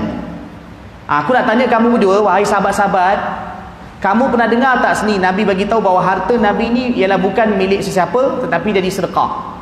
Kamu jadi saksi tak? Mereka semua bersaksi. Lepas tu Sayyidina Umar tanya pada Sayyidina Ali dan Sayyidina Abbas, betul tak Nabi pernah cakap macam tu? Betul. Jadi kalau korang tak mampu nak uruskan tanah tu bagi balik pada aku uruskan. Macam yang dulu Nabi dan Sayyidina Abu Bakar radhiyallahu anhu urus, aku akan buat balik. Lepas itu diorang bagi pada Sayyidina Umar balik. Sayyidina Umar khalifah uruskan balik. Jadi cerita dia panjang, tapi ini pernah berlaku. Tapi yang nak disampaikan dalam hadis ni ialah maknanya setiap harta para Nabi lepas Nabi tu wafat jadi sedekah, kecuali sedikit harta yang ditinggalkan yang mana menjadi yang ditinggalkan yang menjadi sebagai makanan, tanggungan untuk anak isteri Nabi. Itu ada, tapi itu tak banyak, sikit. Nanti bila habis maka khalifah yang akan tanggung. Okey, wa bi qala haddatsana Muhammad bin al-Muthanna qala haddatsana Safwan bin Isa an Usamah bin Zaid an Az-Zuhri an Urwata an Aisyah radhiyallahu anha anna Rasulullah sallallahu alaihi wasallam qala la nurath ma tarakna fa huwa sadaqah. Sayyidatina Aisyah radhiyallahu anha meriwayatkan Rasulullah sallallahu alaihi wasallam berkata, kami tidak mewariskan apa yang kami tinggalkan, maka ia merupakan sedekah. Sebenarnya tuan-tuan, ni cerita pasal Nabi punya harta ni, sedekah ni, ini sebenarnya ada diselewengkan oleh fahaman Syiah. Syiah kata apa yang Nabi tinggalkan ialah sebenarnya harta waris. Kemudian harta tu mereka kata Abu Bakar bulut. Kan tadi ada cerita Fatimah kan? Fatimah jumpa Sayyidina Abu Bakar. Mereka kata na'uzubillah, mereka kata Abu Bakar bulut. Abu Bakar ambil harta tu. Dah lah mereka kata, kononnya mereka kata Abu Bakar ambil harta tu, dan kemudian Abu Bakar juga telah rampas jawatan khalifah dari Sayyidina Ali. Itu mereka punya penyelewengan. Jadi hadis-hadis ni sebenarnya semua tolak fahaman Syiah bahawa selepas Nabi wafat, harta Nabi tak ada siapa bolut pun. Bahkan memang sedekah. Sayyidina Abu Bakar pun tak ambil, Sayyidina Umar pun tak pernah ambil harta Nabi SAW. Okay, baik. وبي قال حدثنا محمد بن بشار قال حدثنا عبد الرحمن بن مهدي قال حدثنا سفيان عن أبي الزناد عن الأعرج عن أبي هريرة رضي الله عنه عن النبي صلى الله عليه وسلم قال لا يقسم ورثتي دينارا ولا درهما ما تركت بعد نفقة نسائي ومؤنة عاملي فهو صدقة. Baik, Sayyidina Abu Hurairah radhiyallahu taala anhu meriwayatkan Rasulullah sallallahu alaihi wasallam bersabda, warisku tidak membahagi-bahagikan dinar atau dirham. Apa yang aku tinggalkan selepas ditolak nafkah isteri-isteriku dan upah para penggantiku, mana upah para khalifahku, maka ia merupakan sedekah. Maksudnya apa saja aku tinggalkan, harta semua, duit ke apa semua jadi sedekah. Kecuali kalau contoh kata ada macam harta yang sikit yang Nabi dah tetapkan untuk nafkah isteri Nabi, dan juga ada tanah yang mana ada hasil dia, yang mana diberikan kepada hasil itu kepada khalifah selepas Rasulullah SAW. Tapi itu pun tak banyak, semuanya dibahagikan juga kepada orang Islam. Tapi kesimpulannya harta Nabi semuanya dia sedekah, kecuali sikit yang mana digunakan untuk isteri Nabi dan juga khalifah Rasulullah SAW. Okay, baik. Wabi qala haddathana Al-Hasan bin Ali Al-Khallal qala haddathana Bishr bin Umar qala sami'tu Malik bin Anas an Az-Zuhri an Malik bin Aus bin Al-Hadathan qala dakhaltu ala Umar fadakhala alayhi Abdul Rahman bin Auf wa Talhah wa Sa'd wa ja'a Ali wal Abbas yaqtasiman فقال لهم عمر أنشدكم بالذي بإذنه تقوم السماء والأرض أتعلمون أن رسول الله صلى الله عليه وسلم قال لا نورث ما تركناه صدقة فقالوا اللهم نعم في الحديث قصة طويلة. Sayyidina Malik bin Aus Al-Hadathan radhiyallahu anhu berkata, aku datang menemui Umar radhiyallahu anhu. Ini zaman Sayyidina Umar radhiyallahu anhu jadi khalifah. Ni kisah ni sama macam tadi, kisah tadi juga. Selepas itu Abdul Rahman bin Auf, Talha radhiyallahu anhu dan Sa'ad bin Waqqas radhiyallahu anhu juga datang mengunjungi Sayyidina Umar radhiyallahu anhu. Tidak lama kemudian Sayyidina Abbas dan Sayyidina Ali radhiyallahu anhu datang memperselisihkan satu hal di hadapan Umar. Sebenarnya yang bertengkar tu, yang berselisih faham tu dua orang, Sayyidina Ali dan Sayyidina Abbas. Sayyidina Umar panggil sahabat besar yang lain ni, Abdul Rahman bin Auf, Sa'ad bin Waqqas, Talha dan juga Zubair, datang supaya mereka ni jadi saksi dan nak kuatkan pendapat Sayyidina Umar, jadi saksi. Sebab Sayyidina Umar tak nak buat keputusan itu secara seorang. Okay, baik. Maka Umar radhiyallahu anhu berkata kepada semua yang hadir di situ, aku bertanya kepada kamu semua dan bersumpah demi Allah yang dengan kehendaknya langit dan bumi tertegak, apakah kamu semua tahu Rasulullah SAW pernah bersabda, kami tidak mewariskan apa yang kami tinggalkan maka ia merupakan sedekah? Kamu pernah dengar tak Nabi cakap macam ni? Kamu semua ni, kamu semua kan sahabat besar, pernah tak dengar Nabi cakap macam ni? Maka mereka yang ada di situ menjawab, Allahumma, ya kami mengetahuinya. Maksudnya, wahai Allah, maksudnya dengan nama Allah, kami semua mengetahui bahawa Rasulullah SAW pernah mengatakan sedemikian. Dalam hadis ni ada kisah panjang yang tadi saya ceritakan. Sama juga. Okay, baik. Wabi qala haddathana Muhammad bin Bashar qala haddathana Abdul Rahman bin Mahdi qala haddathana Sufyan an Asim bin Bahdala an Zir bin Hubaysh an Aisyah radhiyallahu anha qalat ma taraka Rasulullah sallallahu alaihi wasallam dinaran wala dirhaman wala syatan wala ba'ira qala wa ashukku fil 'abdi wal ama. Sayyidatina Aisyah radhiyallahu anha berkata, Rasulullah sallallahu alaihi wasallam tak pernah meninggalkan satu dinar atau satu dirham. Maksudnya untuk diwarisi, itu maksudnya. Baginda tak meninggalkan harta untuk diwarisi. Tidak juga seekor kambing ataupun seekor unta. Maksudnya sama ada duit ke binatang ke, Nabi tinggalkan tidak diwarisi, tetapi jadi sedekah. Zir bin Hubaysh radhiyallahu rahimahullah berkata, aku ragu apakah Aisyah ada menyebut hamba saya lelaki ataupun tidak. Hamba saya lelaki dan wanita. Maksudnya Zir bin Hubaysh kata, aku tak pasti waktu Aisyah kata tu adakah Nabi ada tinggalkan, maknanya tidaklah Rasulullah meninggalkan dinar ke, dirham ke, kambing ke, unta ke, hamba lelaki atau perempuan. Itu aku tak pasti. Tapi nak bagi tahunya, makna apa yang Nabi tinggalkan tidak diwarisi, tetapi ialah semuanya jadi sedekah. Okey, habis. Bab yang ke-56. Ni bab yang terakhir. Bab yang terakhir kan, kita harap insya-Allah dengan khatamnya kitab ini kan, Allah Taala beri keberkatan dalam majlis kita ini. Okey, babu ma jaa fi ru'ya Rasulillah sallallahu alaihi wasallam fil manam. Bab yang ke-56, bab mengenai hadis yang datang mengenai melihat Rasulullah sallallahu alaihi wasallam dalam mimpi, dalam tidur. Imam Tirmizi susun kitab ni cantik betul. Lepas Imam Tirmizi dah cerita pasal Nabi, Imam Tirmizi akhiri dengan Nabi wafat. Lepas dah cerita pasal Nabi wafat, Imam Tirmizi cerita harta waris Nabi. Lepas tu akhir sekali Imam Tirmizi tutupi dengan lihat Nabi dalam tidur. Imam Tirmizi tutupi dengan melihat Nabi dalam tidur lepas Nabi sallallahu alaihi wasallam wafat. Okey, wa bihi qala haddatsana Muhammad bin Bashar qala haddatsana Abdul Rahman bin Mahdi qala haddatsana Sufyan an Abi Ishaq an Abil Ahwas an Abdullah bin Mas'ud radhiyallahu anhu an Nabi sallallahu alaihi wasallam qala man ra'ani fil manami faqad ra'ani fa inna asy-syaitana la yatamathalu bi.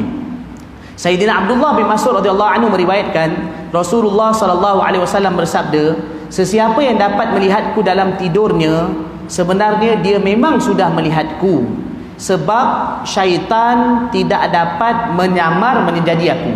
Syaitan tidak dapat menyamar menyerupai aku. Siapa yang lihat aku dalam mimpi, betul-betul dia lihat aku. Okey, baik. Wa bihi qala haddatsana Muhammad bin Bashar wa Muhammad bin al-Muthanna qala haddatsana Muhammad bin Ja'far qala haddatsana Syu'bah an Abi Hasid an Abi Salih an Abi Hurairah radhiyallahu anhu qala qala Rasulullah sallallahu alaihi wasallam man ra'ani fil manami faqad ra'ani fa inna asy-syaitana la yatasawwaru aw qala la yatashabbahu bi. Sayyidina Abu Hurairah radhiyallahu anhu berkata, Rasulullah sallallahu alaihi wasallam bersabda, sesiapa yang dapat melihatku dalam tidurnya, sebenarnya dia memang sudah melihat aku, sebab syaitan tidak dapat menyerupai, ataupun beliau berkata syaitan tidak dapat meniru aku. Wa bihi qala haddatsana Qutaibah qala haddatsana Khalaf bin Khalifah haddatsana Khalaf bin Khalifah an Abi Malik al-Ashja'i an abihi qala qala Rasulullah sallallahu alaihi wasallam man ra'ani fil manami faqad ra'ani. Qala Abu Isa wa Abu Malik hadha wa Sa'd bin Tariq bin Ashyam wa Tariq bin Ashyam wa min ashabin Nabi sallallahu alaihi wasallam wa qad rawa 'an Nabi sallallahu alaihi wasallam ahadith. Qala Abu Isa wa sami'tu Ali bin Hujr yaqul qala Khalaf bin Khalifah ra'aitu Amr bin Hurayth sahiban Nabi sallallahu alaihi wasallam wa ana ghulamun saghir.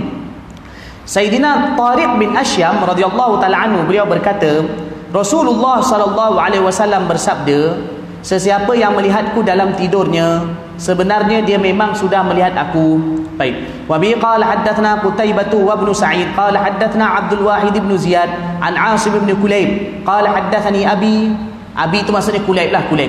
Annahu sami'a Abu Hurairah radhiyallahu ta'ala anhu yaqul qala Rasulullah sallallahu alaihi wasallam man ra'ani fil manami faqad ra'ani fa inna asy-syaitana la yatamathaluni. Qala abi fahaddathtu bihi ibn Abbas faqultu qad ra'aitu fadhakartu al-Hasan bin Ali faqultu shabbahtu bi faqala ibn Abbas innahu kana yushbihu.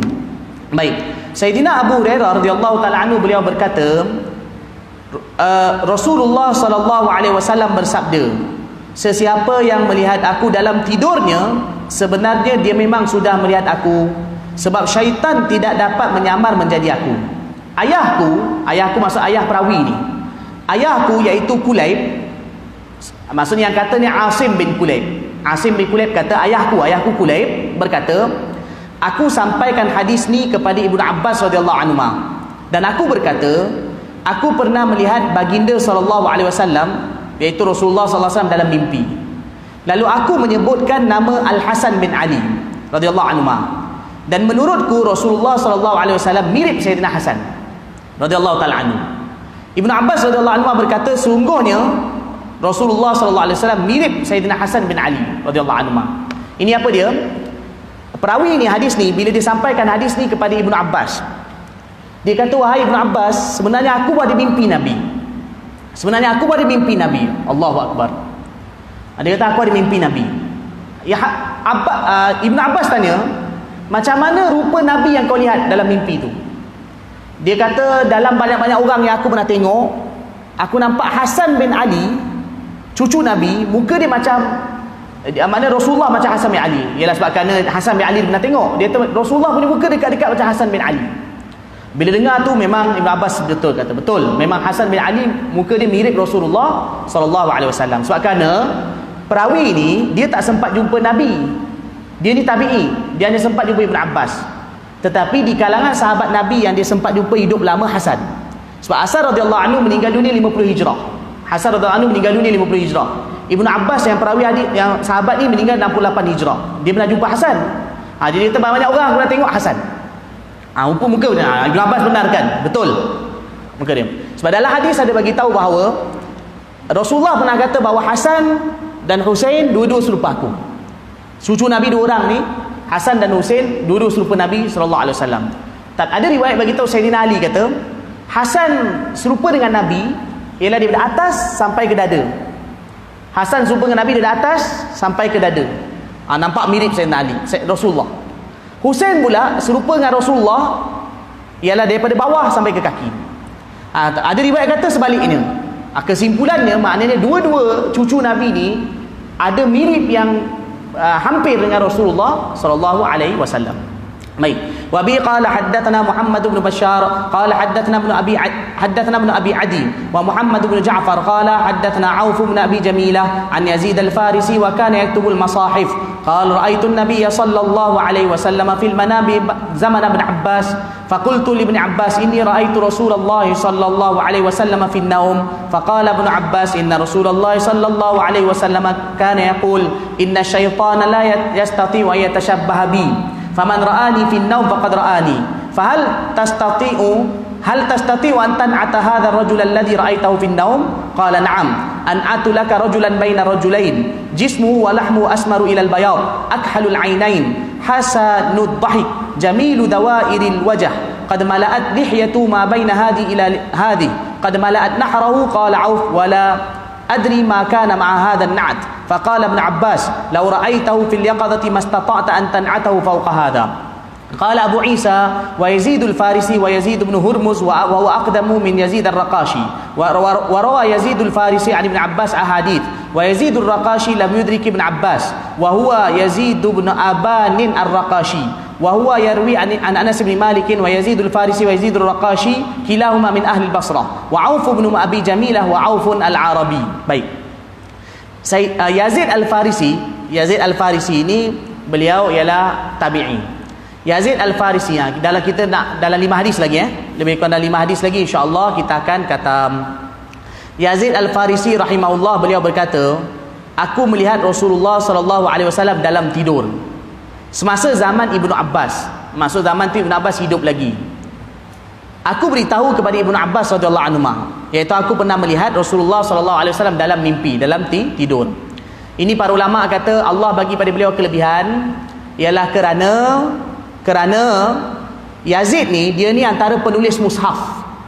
Beliau ni antara penulis Quran. Beliau ada tulis mushaf. Maka Allah bagi pada beliau kemuliaan dapat tengok Nabi sallallahu alaihi wasallam. Baik. Ibnu Abbas radhiyallahu taala anhu berkata, Rasulullah sallallahu alaihi wasallam pernah bersabda, sesungguhnya syaitan tidak dapat menyerupaiku. Sesiapa yang melihatku dalam tidurnya, sebenarnya dia memang sudah melihatku. Maka Ibnu Abbas radhiyallahu anhu bertanya, apakah kamu dapat menggambarkan sifat dan ciri orang yang kamu lihat dalam tidur? Boleh tak cerita pada aku macam mana muka orang yang kau lihat dalam tidur, yang kau kata tu Nabi tu? Aku menjawab, ya. Aku dapat menggambarkan sifat-sifatnya kepadamu. Mana aku boleh cerita kat kau. Orang itu memiliki sifat antara dua orang. Apa maksud sifat antara dua orang ni? Maksudnya Nabi punya perawakan sederhana. Nabi sederhana tinggi, sederhana besar. Kulit Nabi juga semua sederhana. Okay, baik. Nabi sederhana, baik jasad maupun dagingnya. Kulitnya coklat, iaitu hampir putih. Maksudnya kulit baginda sallallahu alaihi wasallam putih. Sebenarnya kulit Nabi ni putih kemerah-merahan. Okey. Baik. Betapa hitam pelupak matanya. Pelupuk matanya hitam. Ini maksudnya Nabi sallallahu alaihi wasallam punya biji mata yang hitam. Betul-betul hitam. Nabi kan punya hitam mata tu kan, mata dia putih dengan hitam. Nabi punya mata tu betul-betul hitam. Okey, hitam. Dan juga Nabi sallallahu alaihi wasallam punya kening pun tebal. Itu dikata tu bahawa Nabi sallallahu alaihi wasallam punya kening tebal dan Nabi SAW punya biji mata betul-betul hitam. Senyumnya indah. Lengkuk bulatan wajahnya bagus. Muka Nabi SAW bulat. Bujur bulat. Bulat. Janggutnya panjang antara telinga ini dan telinga ini. Telinga ini sekejap. Antara telinga ini dan telinga ini, dan memenuhi tenggorokannya. Maksudnya janggut Nabi SAW, maksudnya dia kata janggut Nabi ni tebal lah, dia macam macam ni. Janggut Nabi macam dari sini sampai ke sini. Dia buat isyarat. Janggut Nabi dari sini sampai ke sini. Dia nak bagi tahu bahawa janggut Nabi SAW tebal. Maka Auf berkata, aku tidak ingat sifat apa lagi yang disebut oleh Yazid selain sifat-sifat ni. Maksudnya ada tak lagi disebut. Maksudnya sebenarnya Yazid bila cerita kat Ibn Abbas, dia cerita panjang lagi. Tapi yang anak murid dia ingat sampai ini saja yang dia cerita sifat Nabi yang dia tengok dalam mimpi dia. Okey, baik. Ibn Abbas radhiyallahu anhu pun berkata kepada Yazid, seandainya kamu melihatnya, tu Nabi, dalam keadaan sedar, kamu tidak akan dapat menggambarkan sifat-sifatnya lebih daripada ini. Maksudnya Ibn Abbas kata, kalau kau jumpa Nabi di depan, macam itulah keadaan Nabi SAW. Maksudnya Ibn Abbas radhiyallahu anhu membenarkan mimpi beliau. Sebab Ibn Abbas pernah tengok. Jadi beliau tak pernah tengok, tapi apa yang beliau tengok tu betul-betul mimpi Rasulullah SAW. Nabi katakan, syaitan tak dapat menyerupai aku. Okey, baik. Wa bi qala haddatsana Abu Daud Sulaiman bin Salmin al-Balqi qala haddatsana Nadr bin Shumail qala Aufun al-Arabi ana akbaru min Qatadah. Auf al-Arabi radhiyallahu taala ni bukan sahabat Auf al-Arabi berkata, usiaku lebih tua daripada Qatadah. Ini nak bagi tahu bahawa kerana Auf al-Arabi ni beliau antara orang yang jumpa sahabat Nabi sallallahu alaihi wasallam. Jadi Qatadah pun antara yang jumpa sahabat Nabi. Auf ni pernah jumpa Anas bin Malik. Dan kemudian Qatadah pun pernah jumpa Anas, tetapi beliau ni lebih tua, tabi'in yang lebih tua. Sebenarnya ini nak sabitkan berkenaan dengan sanad hadis ni. Okey, tak apa. Ini perbincangan dalam hadis. Okey, baik. Wa bi qala haddatsana Abdullah bin Abi Ziyad qala haddatsana Yaqub bin Ibrahim ibnu Sa'ad qala haddatsana qala haddatsana ibnu akhi قال حدثنا ابن أخي بن شهاب الزهري عن عمي قال أبو سلمة قال أبو قتادة رضي الله عنه قال رسول الله صلى الله عليه وسلم من رآني يعني في النوم. يعني في النوم tu bukan hadis Nabi. Yani fi النوم tu perawi yang cakap. Dipanggil mudraj. Dalam kaedah hadis dipanggil mudraj. Man ra'ani yani fi النوم tu bukan hadis Nabi. Yani fi النوم tu bukan hadis. Faqad ra'al haqqa. Abu Qatadah radhiyallahu anhu berkata, Rasulullah sallallahu alaihi wasallam bersabda, sesiapa yang melihatku, maksudnya dia melihatku dalam tidurnya, sebenarnya dia memang sudah melihat al-haq, iaitu dia melihat kebenaran. Baik. Wa bi qala haddatsana Abdullah bin Abdurrahman ad-Darimi qala haddatsana Mu'alla bin Asad qala haddatsana Abdul Aziz bin al-Mukhtar qala haddatsana Thabit an Anas radhiyallahu anhu anna Rasulullah sallallahu alaihi wasallam qala man ra'ani fil manami faqad ra'ani fa inna asy-syaitana la yatakhayyalu bi wa qala wa ru'yal mu'mini juz'un min 46 juz'an min an-nubuwah. Sayyidina Anas bin Malik radhiyallahu taala anhu meriwayatkan Rasulullah sallallahu alaihi wasallam bersabda, sesiapa yang melihatku dalam tidurnya, sebenarnya dia memang sudah melihatku, sebab syaitan tidak dapat menyerupai aku. Okay, ini macam tadi hadis dia. Beliau juga berkata, bukan beliau ni maknanya baginda lah, Nabi Nabi. Baginda sallallahu alaihi wasallam juga bersabda, ru'ya iaitu penglihatan dalam tidur, maknanya mimpi lah, mimpi yang disertai petunjuk daripada Allah Taala, atau kita kata mimpi orang beriman. Mimpi orang beriman adalah satu bahagian daripada 46 tanda kenabian. Mimpi orang beriman 1/46 daripada nubuah, daripada kenabian. Nak bagi tahu apa tuan-tuan? Okey. Para nabi terima wahyu. Dan wahyu memang confirm benar. Wahyu tak mungkin tipu. Kalau orang nafikan wahyu, itu boleh jadi kafir. Tetapi selepas Nabi wafat, ada tak berita-berita yang juga benar, yang kuat kebenarannya? Nabi bagi tahu di antara perkara yang boleh dipercayai selepas wahyu ialah mimpi orang beriman. Tapi kena pastikan betul. Nabi sandarkan mimpi bukan mimpi sebarangan orang, mimpi orang beriman, mimpi mukmin. Nabi kata mimpi orang beriman 1/46 daripada kenabian. Apa maksudnya? Iaitu seperti mana wahyu tu benar, maka mimpi orang beriman ada tempias kebenarannya daripada wahyu. Boleh faham? Maksudnya kita kata satu memang wahyu benar, dan sebahagian daripada perkara yang benar, iaitu antara pecahan daripada perkara yang benar, ialah juga mimpi orang beriman. Mana orang beriman kalau mimpi hati-hati. Lagi-lagi kalau orang soleh beriman. Tapi tuan-tuan, hadis ni sebenarnya ulama hadis kumpulkan dekat 15 hadis yang bagi tahu bahawa mimpi orang beriman tu berapa bahagian daripada kenabian. Ada hadis bagi tahu mimpi orang beriman 1/20, ada kata 1/40, ada kata 1/45, ada kata 1/46, ada kata 1/50, ada kata 1/51, ada kata 1/56, ada kata 1/70, per 60, ada kata 1/70, ada kata 1/76. Itu semua riwayat. Maksudnya daripada kenabian, mimpi orang beriman. Tapi yang riwayat yang kuat 4. Mimpi orang beriman 1/40. Mimpi orang beriman 1/44, mimpi orang beriman 1/45, dan mimpi orang beriman 1/46. Ini yang riwayat paling kuat. Tapi kenapa berbeza? Kenapa Nabi bagi tahu sekejap 1/20, 1/40, 1/50, 60 sampai seterusnya? Ini bergantung kepada kesolehan seseorang. Maksud nak bagi tahu, kalau orang tu lagi soleh, lagi wali, lagi baik, lagi cakap, tak pernah tipu, maka orang ni peratusan kebenaran mimpi dia lebih dari orang lain. Contoh, dia ni memang tak pernah cakap tipu, amal jaga, memang wali Allah, soleh betul. Mungkin mimpi dia ni contoh kata 1/40, 1/40 kan ni. Kalau orang tu kurang sikit 1/46, kurang lagi 1/50, kurang lagi 1/70 sebagai contohnya, dan begitulah seterusnya. Dan dalam hadis Nabi dia beritahu asdaqakum ru'ya asdaqakum hadithan. Nabi kata orang yang paling benar cakap di antara kamu, maka mimpi dia paling benar. Ini juga antara tanda. Nak bagi tahu apa dia? Kesolehan seseorang itu juga memberi kesan pada mimpi dia. Sebab itu kalau orang soleh mimpi kena hati-hati. Kerana ni kita tengok juga. Tapi kalau seluar pendek, semayang tak pernah jaga, ini mengarut, duk lepak kat kedai kopi 2 jam, sembang sampai ni, cerita ni, tiba-tiba datang kat kedai kopi, semalam tuan saya mimpi Nabi. Kita mungkin kata benar tak benar, wallahualam, Allah Maha tahu, tapi kadang kita susah nak percaya.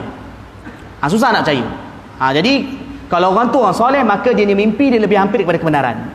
Lagi jauh daripada soleh, lagi penipu, lagi cakap tak percaya, sekejap auta sana auta sini, maka orang macam ni dia punya mimpi dia lebih jauh daripada kebenaran. Sebab itu Nabi bagi tahu bila dekat kiamat nanti, orang yang beriman mimpi mereka lebih hampir ke arah kebenaran. Maksud orang betul-betul soleh. Orang betul-betul soleh. Itu maksud dia. Baik, sambung. Kemudian Imam Tirmizi, dekat kitab tu beritahu Imam Tirmizi. Jadi tuan-tuan dan puan-puan yang dirahmati Allah Taala, mimpi. Sebagai penutup, kita lagi 2 hadis nak habis. Sebagai penutup, sebenarnya tuan-tuan, mimpi Nabi SAW Allah Taala boleh bagi sesiapa. Cuma secara umumnya, orang yang nak dapat mimpi Nabi ni ialah orang yang dalam hati dia betul-betul cinta Nabi dan sayang pada Nabi. Para ulama ada sebutkan beberapa sifat-sifat orang nak mimpi Nabi. Dia sebenarnya bukan perkara usaha, dia Allah bagi. Cuma kadang-kadang melihat kepada amal orang tu. Antara sifat-sifat dia ialah orang yang banyak berselawat pada Nabi. Satu. Yang kedua, orang yang mana hidup dia sebanyak mungkin ikut sunnah Nabi. 2. Yang ketiga, orang yang dalam hati dia betul-betul ada cinta dan agungkan Nabi. 3. Nombor 4, orang yang mana dia begitu rindu dengan Nabi. Orang yang para ulama sebutkan di antara 4 sifat ni, orang dalam hati dia ada, secara umumnya orang ni Allah bagi peluang. Tapi tuan-tuan, kalau dia ada 4 sifat ni tapi pun tak dapat jumpa Nabi, itu bukan tanda dia hina. So apa tuan-tuan, mimpi jumpa Nabi ni pilihan Allah, dia bukan kita mudah-mudah kita nak dapat. Tetapi tuan-tuan, para ulama ada sebutkan di antara orang yang, di antara golongan di antara golongan yang banyak sekali Allah kurniakan pada mereka mimpi Nabi, ialah golongan ulama hadis yang banyak baca hadis Nabi. Ini antara. Maknanya ulama-ulama hadis yang mereka punya hidup siang malam dengan hadis, baca hadis. Jadi mereka ni cinta Nabi betul, datang cinta Nabi. Kebanyakan mereka ini Allah kurniakan dengan jumpa Nabi SAW. Jadi itu pilihan daripada Allah Subhanahu wa Ta'ala kan. Doa kepada Allah supaya Allah kurniakan pada kita juga, insya-Allah kan, sebelum jumpa Nabi di akhirat, dapat jumpa Nabi SAW di dunia. Tapi apa pun kita doa kepada Allah supaya di akhirat nanti, yang pasti supaya Allah Ta'ala bagi kita semua dapat tengok wajah Rasulullah SAW. Amin, insyaAllah. Okey, kita tutup ini. Kemudian Imam Tirmizi menutup karangan beliau dengan dua athar yang mulia yang dinukil dari ulama terdahulu. Ini bukan hadis tetapi athar. Asar ni maksudnya iaitu apa, ucapan tabi'in, ucapan sahabat atau ucapan orang selepas tu. Kedua athar itu adalah wa bi qala haddatsana Muhammad bin Ali qala sami'tu abi yaqul qala Abdullah bin al-Mubarak idza btulita bil qada' fa 'alaika bil athar. Imam Abdullah bin Mubarak rahmatullah alaihi. Imam Abdullah bin Mubarak ni ulama besar. Beliau lahir 118 Hijrah, meninggal dunia 181 Hijrah. Beliau ni adalah merupakan ustaz kepada ustaz Imam Bukhari. Abdullah bin Mubarak ni ustaz kepada ustaz Imam Bukhari. Beliau punya amalan 6 bulan mengajar hadis dan 6 bulan berjihad. Tu rutin tahunan dia. 6 bulan mengajar hadis dan lepas tu 6 bulan berjihad. Abdullah bin Mubarak Al-Marwazi rahmatullah alaih. Beliau ni ustaz kepada ustaz Imam Bukhari. Bukan ustaz Imam Bukhari, ustaz kepada ustaz Imam Bukhari. Imam Bukhari tak sempat jumpa beliau, tapi Imam Bukhari berguru dengan anak murid beliau. Okey, baik. Antara guru Imam Bukhari Yahya bin Ma'in, Sufyan bin Uyainah. Dua-dua ni imam besar ni anak murid Abdullah bin Mubarak rahmatullah alaih. Okey, Abdullah bin Mubarak rahmatullah alaih berkata, jika kamu diberi ujian untuk membuat keputusan hukum antara manusia, hendaklah kamu berpegang pada asar, iaitu perkataan atau perbuatan yang disandarkan kepada tabi'in, sahabat atau Nabi SAW. Maknanya beliau kata, kalaulah dalam satu kes orang tanya pada kau macam mana keputusan hukum ni, Abdullah bin Mubarak kata, jangan lari daripada hadis Nabi ataupun daripada apa yang sahabat terangkan atau daripada tabi'in terangkan. Itu kau kena jaga. Maksud nak bagi tahu, hendaklah kau sungguh-sungguh pegang pada hadis Nabi SAW. Baik. Wa bi qala haddatsana Muhammad bin Ali qala haddatsana Nadhr bin Shumail qala anba'ana bin Aun an Ibn Sirin rahimahullah qala hadzal haditsu dinun fanzuru amman ta'khuduna dinakum. Ibnu Sirin rahmatullah alaih berkata, Ibnu Sirin ni siapa? Ibnu Sirin ni nama Muhammad bin Sirin. Dia meninggal dunia tahun 110 Hijrah. Beliau meninggal dunia lepas Hasan Basri. Hasan Basri meninggal dunia 110 Hijrah. 100 hari lepas Hasan Basri meninggal dunia, Ibnu Sirin nak meninggal dunia di Basrah, dikuburkan di Basrah. 110 Hijrah. Beliau ni anak murid Anas bin Malik radhiyallahu taala anhu. Ibu beliau nama Sirin. Ibnu Sirin tu ibu beliau. Nama dia Muhammad bin Sirin. Sirin tu ibu beliau ialah bekas hamba kepada Ummu Salamah. Ummu Salamah tu ialah isteri Nabi. Nabi ada isteri kan nama Ummu Salamah. Ummu Salamah isteri Nabi, Hind binti Abi Umayyah. Ummu Salamah ada bekas hamba perempuan Sirin. Sirin ni ialah ibu kepada ini imam ni, Muhammad bin Sirin. Dan Imam Muhammad bin Sirin ni antara tabi'i besar dan ulama hadis, dan beliau juga di antara pakar tafsir mimpi. Beliau pakar tafsir mimpi, Ibnu Sirin. Zaman dulu khalifah-khalifah besar pun dan juga ulama kalau mimpi satu perkara jumpa Ibnu Sirin, tanya takwil mimpi mereka, apa dia tafsir mimpi mereka. Ibnu Sirin, beliau meninggal dunia 110 Hijrah. Beliau berkata, hadis ini adalah din. Oleh itu lihatlah daripada siapa kamu mendapat, maksudnya lihatlah daripada siapa kamu mengambil, terima mengambil. Lihatlah daripada siapa kamu mengambil din kamu. Din apa? Din ialah agama lah. Jadi hadis Nabi ialah merupakan pegangan agama. Hadis Nabi ni rujukan dalam agama, tu maksudnya. Hadis Nabi ni merupakan rujukan dalam agama. Oleh itu bila kamu nak ambil hadis, kamu juga kena tengok daripada siapa kamu ambil. Guru kamu kena perhati betul-betul. Maksudnya ambil daripada guru-guru yang terpercaya, para ulama muktabar, ulama yang juga ambil berat syariat, bergurulah dengan dia. Jadi kenapa Imam Tirmizi akhiri dengan dua hadis ni, dengan dua riwayat ni? Ialah nak bagi tahu supaya kita betul-betul berpegang dengan hadis Nabi dan juga berguru dengan guru yang benar, nombor 2. Dan nombor 3 ialah supaya kita banyak membaca hadis Nabi sallallahu alaihi wasallam. Baik, mudah-mudahan kita dapat keberkatan daripada hadis Nabi sallallahu alaihi wasallam. Okey, baik, dari kita dah khatam kitab ni. Jadi dekat tangan tuan-tuan ada sanad. Dah dapat kan? Okey, baik. Jadi saya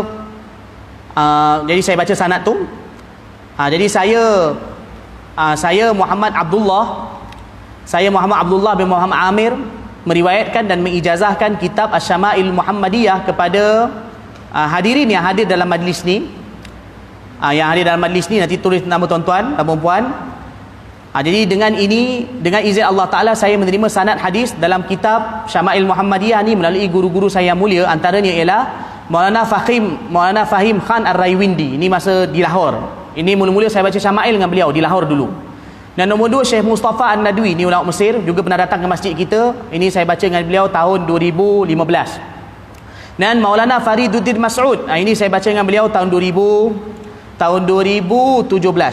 Kemudian Syekh Nabil bin Hashim Al-Ghamri Al-Makki, ini ulama besar Mekah, dan saya baca dengan beliau di Malaysia, waktu beliau datang Malaysia tahun 2018.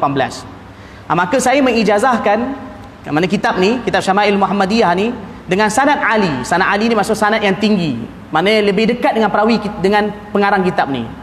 Maksudnya kadang sanad tu ada sanad yang kadang-kadang jauh, perantaraan dia jauh, tapi satu lagi sanad yang dekat berbanding sanad lain. Maka saya mengijazahkan dengan sanad Ali daripada jalur Syekh Nabil bin Hashim Al-Ghamri Al-Makki, iaitu nombor 4 tu, guru nombor 4 tu, daripada 2 orang guru beliau, iaitu Syekh Sayyid Muhammad bin Ali Al-Maliki. Ini dulu ulama besar Mekah. Syekh Sayyid Muhammad bin Ali Al-Maliki ni ulama besar Mekah dulu, dan meninggal lah tahun 2004 meninggal. Dan Syekh Al-Hafidh Sayyid Abdullah bin Al-Siddiq Al-Ghumari rahimahullahu ta'ala. Ini guru beliau juga di Maghribi, ulama besar hadis di Maghribi, dan meninggal dunia. Okey, baik. Jadi Syekh Sayyid Abdullah Al-Ghumari meriwayatkan daripada gurunya, mana kitab ni, daripada gurunya Syekh Taufik Al-Atrabulsi, daripada guru beliau Syekh Abdul Ghani Ad-Dihlawi, ini ulama besar India. Daripada guru beliau Syekh Muhammad Abid As-Sindi, ini juga guru besar beliau daripada asal India, lepas tu hijrah ke Madinah. Daripada guru beliau Syekh Yusuf Al-Mizjaji, daripada ayahnya Syekh Muhammad Al-Mizjaji, daripada Syekh Abdullah bin Salim Al-Basri, yang dia dulu musnid dulu di tanah Haramain. Syekh Abdullah bin Salim Al-Basri, daripada Syekh Al-Babili, daripada Syekh Az-Ziyadi, daripada gurunya Syekh Shihabuddin Ar-Ramli, daripada guru beliau Syekh Al-Qadhi Zakaria Al-Ansari, daripada guru beliau Syekh Izzuddin bin Al-Furad, daripada guru beliau Syekh Abu Hafs Al-Maraghi, daripada guru beliau Syekh Abdul Hasan bin Al-Bukhari, daripada guru beliau Syekh Abu Hafs Umar bin Tabarzat Al-Baghdadi, daripada guru beliau Syekh Abul Fatah Al-Quruhi, daripada guru beliau Syekh Abu Amir Al-Azdi, daripada guru beliau Syekh Abu Muhammad Al-Jarrahi Al-Marwazi, daripada guru beliau Syekh Abul Abbas Muhammad Al-Mahbubi. Ini anak murid Imam Tirmidzi. Daripada pengarang kitab ini, iaitu kitab Syama'il Muhammadiyah ini, iaitu Al-Imam Abu Isa Muhammad bin Isa At-Tirmidzi rahimahumullah wa radiya anhum ajma'in. Jadi saya ijazahkan kitab ini kepada semua hadirin dan hadirat sekalian dengan sanad ini. Baik. Okey. Tuan-tuan kata saya ijazahkan, tuan-tuan kata kami terima. Baik, barakallahu fikum. Okey. Semoga Allah Taala memelihara ke semua guru saya melalui guru saya yang disebutkan di atas ini, maka sanad hadisnya bersambung hingga Rasulullah sallallahu alaihi wasallam. Semoga Allah Taala memberkati majlis ini dan memberi manfaat serta taufiknya serta mengamalkan untuk mengamalkan perkara yang disabdakan oleh baginda Rasulullah sallallahu alaihi wasallam. Amin. Baik. Bismillahirrahmanirrahim. Alhamdulillahirabbil alamin. Wassalatu wassalamu ala asyrafil anbiya'i wal mursalin wa ala alihi wa sahbihi ajma'in. Allahumma ighfir lana dhunubana wal walidina warhamhum kama rabbawna shighara. Allahumma ighfir lana dhunubana wal walidina wal ikhwanina wal akhwatina wal jami'il muslimina wal muslimat al ahya'i minhum wal amwat bi rahmatika ya arhamar rahimin. Ya Allah, ya Tuhan kami, Kau ampunkanlah dosa kami, dosa kedua ibu bapa kami, dosa adik-beradik kami, dosa saudara mara kami, dan dosa seluruh umat Nabi Muhammad sallallahu alaihi wasallam. Ya Allah, ya Tuhan kami, Kau berilah hidayah kepada kami, kedua ibu bapa kami, adik-beradik kami, saudara kami, dan juga seluruh umat Nabi Muhammad sallallahu alaihi wasallam.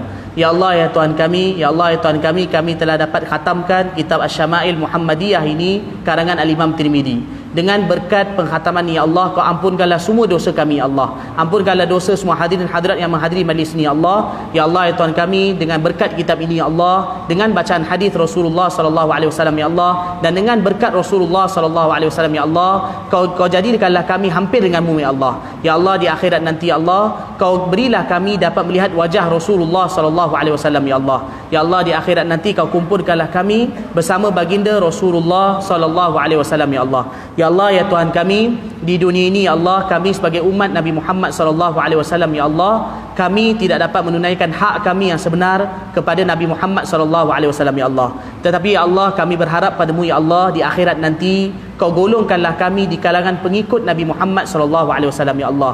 Ya Allah, ya Tuhan kami, ya Allah, berilah kepada kami taufik untuk kami mengikuti sunnah Rasulullah sallallahu alaihi wasallam, ya Allah, di dalam setiap sudut kehidupan kami, ya Allah. Jadikanlah kami orang yang benar-benar mencintai Rasulullah sallallahu alaihi wasallam di dalam setiap sudut kehidupan kami, ya Allah. Ya Allah, ya Tuhan kami, ya Allah.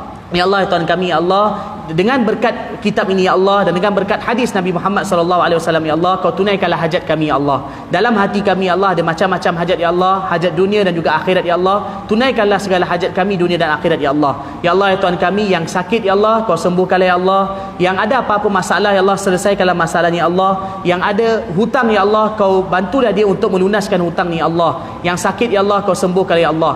Ya Allah, ya Tuhan kami, ya Allah, ya Tuhan kami, antara hajat kami yang paling besar, ya Allah, di akhirat nanti, ya Allah, Kau masukkanlah kami di dalam syurga Firdaus, ya Allah, bersama-sama Nabi Muhammad sallallahu alaihi wasallam, para nabi, para siddiqin, para syuhada dan salihin. Berilah kami dapat minum air telaga Kautsar daripada tangan Nabi Muhammad sallallahu alaihi wasallam.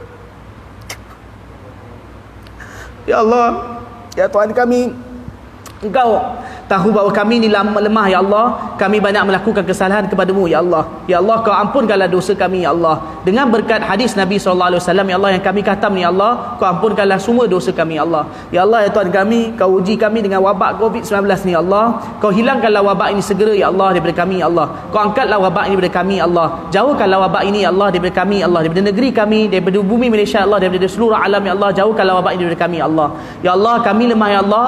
Kami hanya ikhtiar, ya Allah, tapi Engkau, ya Allah, yang mampu melakukan segala-galanya, ya Allah. Dengan berkat majlis ni, ya Allah, Kau hilangkanlah wabak daripada kami, ya Allah. Ya Allah, musibah yang menimpa orang Islam, ya Allah, jauhkanlah, ya Allah, daripada kami, ya Allah. Ya Allah, ya Tuhan kami, ya Allah, ya Tuhan kami, apa saja yang diminta oleh Rasulullah sallallahu alaihi wasallam, ya Allah, yang baik untuk kami, ya Allah, Kau kurniakanlah kepada kami, ya Allah. Apa sahaja Nabi minta lindung, ya Allah, jauhkanlah daripada kami, ya Allah. Ya Allah, ya Tuhan kami, dengan keberkatan tangan Rasulullah sallallahu alaihi wasallam, ya Allah, baginda memohon untuk umat ni, ya Allah. Ya Allah, dengan keberkatan baginda, Kau terimalah doa kami ni, ya Allah. Ya Allah, Kau terimalah doa kami ni, ya Allah. Rabbana atina fid dunya hasanatan wa fil akhirati hasanatan wa qina adzabannar. Wa sallallahu ala sayyidina Muhammadin nabiyil ummi wa ala alihi washabihi wasallam. Subhana rabbika rabbil izzati amma yasifun wa salamun alal mursalin walhamdulillahi rabbil alamin.